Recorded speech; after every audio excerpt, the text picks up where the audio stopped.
This is the Barbados Today morning news for Thursday, October 17. Thank you for joining us. I am Mary Claire Williams.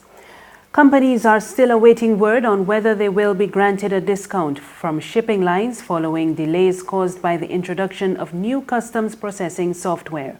Chairman of the Barbados Private Sector Association, Edward Clark, told Barbados Today he is satisfied that the major challenges have been addressed and progress is being made to address outstanding concerns. Several weeks ago, dozens of containers were stuck at the Bridgetown port due to teething problems with the new Asecuda World system.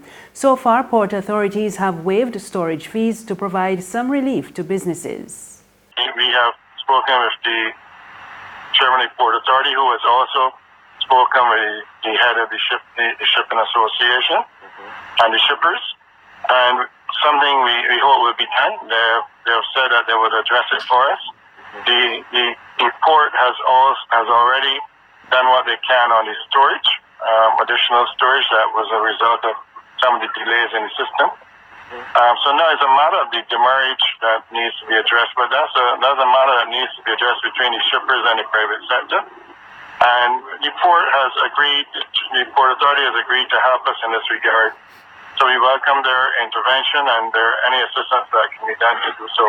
Because this is a matter more around the International Shipping Agency than anything to do with the government of Barbados at this time. So, but any assistance that can be provided, we welcome. And I know they've already started to do that to help us in that regard. Government has nothing to hide over the collection and usage of the Garbage and Sewage Collection levy. That's the message from Minister in the Ministry of Finance, Ryan Straughn. He was responding to concerns raised by opposition leader Joseph Atherley regarding transparency surrounding the tax, which was implemented in August last year. Straughn told Barbados Today he plans to update the public on how much government has earned from the levy when he addresses Parliament next week.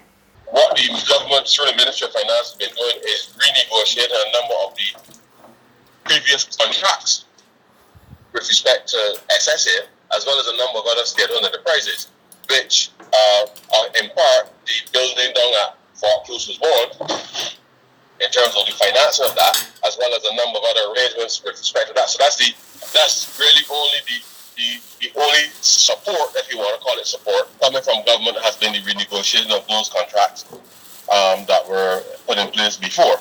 But there's no financial support going from central government with respect to SSA because the GSC was designed specifically to take them off of government books. The accounting profession has been facing several challenges from new technology, including artificial intelligence. But one professional is giving assurances that it is not a sunset industry. CEO of First Citizens Bank, Carol Eleuthera Jean-Marie, says accountants can still be considered the lifeblood of many businesses. She was addressing the launch of Accountants Week, which will be held from November 3rd to 9. So naturally, with increasing technological applications in the workplace, there is an increase in demand for talent that is adept and proficient at bridging data technology and the accounting function.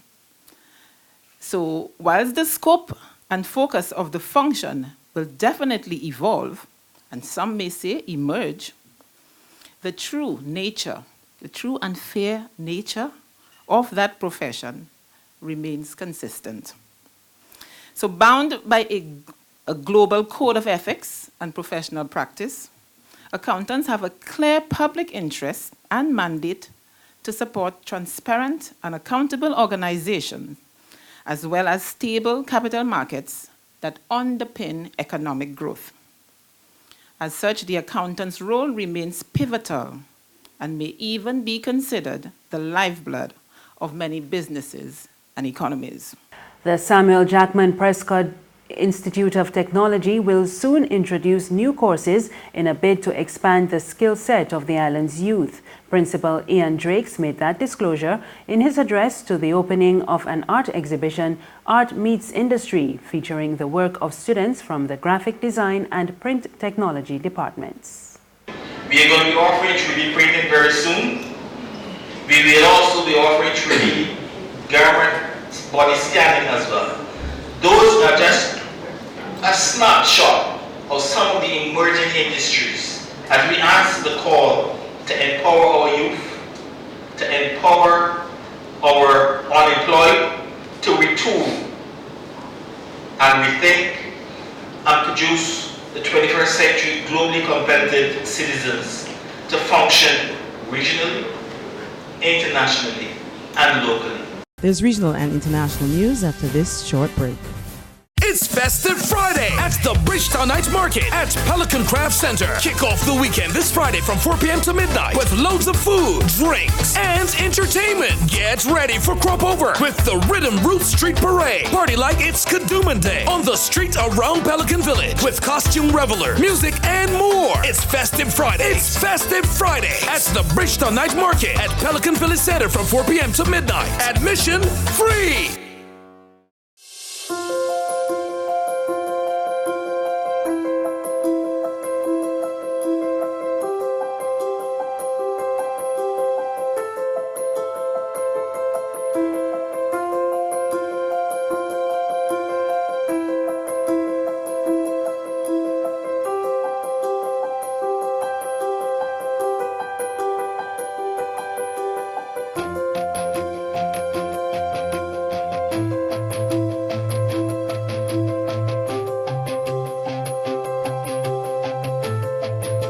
Barbados Today, news you can trust.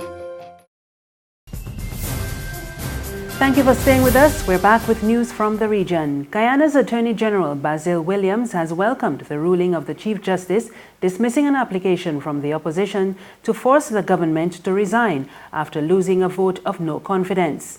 Williams told reporters the principle is to follow precedent set by the High Court. Well, we're not giving out oil blocks, you know. We're not entering into contracts like a Milo Falls. But we could do routine matters. Ministers retain the full panoply of powers. If we remember in the Court of Appeal, Chancellor Cummins referred to the constitutional author in Canada, whose work the Constitution of Canada dealt with the issue of a caretaker/interim government. And the things that you could do. You could do things that are not controversial and that are easily reversible. You have to continue to offer government services and the like. And finally, U.S. President Donald Trump says Turkey's incursion into Syria is not the U.S. border, and he called the former U.S. allies, the Kurds, no angels. The U.S. is facing intense criticism for withdrawing its forces from Syria, which some say gave Turkey the green light to launch a cross-border offensive against Kurdish-led forces. Trump told reporters at the White House that the U.S. is not a policing agent. And that's news, but for the very latest, visit our website www.barbadostoday.bb. You can also subscribe to our e-paper, email updates, and like us on Facebook, and sign up for our breaking news alerts via WhatsApp. We're also on Izumi Media in bus terminals and Screenplay at supermarkets and gas stations near you. You can also find us on Mix 96.9 FM and Capital Media HD 99.3 FM. I am Marie Claire Williams. Good morning.